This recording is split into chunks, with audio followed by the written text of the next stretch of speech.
great question on tension for your serger. In general, I'm keeping my tension at a neutral 4 on all of my threads here. The caveat I will give when learning to work with your tension is to double check with your diagram, with your sewing machine manual, that you've threaded everything properly. Sometimes if you've missed a prong or something's caught up weird, it will cause tension issues.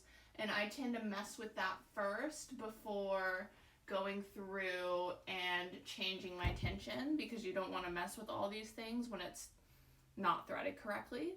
Okay, so let me actually walk you through how to diagnose tension issues and where, because there's 4 threads here. The most important thing when dealing with your tension on your serger is being able to identify which thread corresponds to what cone.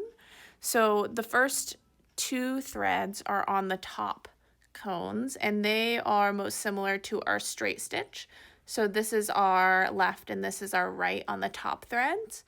The middle thread that is weaving back and forth is typically our third most cone. So that's our third from the left.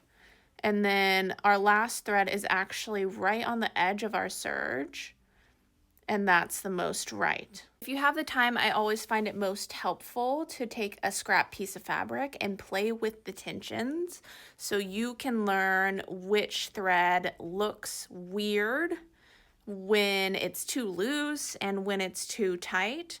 So in the future, you're able to diagnose it. On all of these, I've gone through and played with every single thread. So this is the right thread is loose, so that's the one that is supposed to hang out right on the edge of the fabric. That one's loose.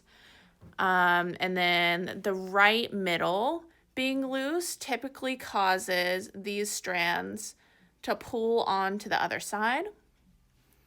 And then the left middle being loose, you can kind of see it. It doesn't fully stay taut on the fabric, and that is the same of our left thread